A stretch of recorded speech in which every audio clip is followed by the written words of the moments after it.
Ngayon mga paps, itatry natin yung 70 my jump start. Pakita ko muna sa inyo yung sasakyan na ayaw mag-start dahil sa may sirang battery. Okay, sige, start.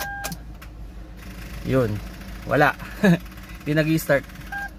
Okay, so yun, ngayon isasaksak ko yung 70 my na jump starter. Saksak natin. Ayan. Ito mga paps, medyo mas hirap yata. Yun.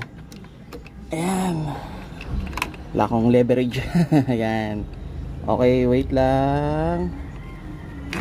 Saksak natin na maayos. Yun, nako. Asensya na, isang kamay lang gamit natin. Yun. So nakailaw ng green. Ito yung jump starter natin. Mami, start. Yun, nag-start mga paps. So ayan o. So effective yung 70 my na jump starter.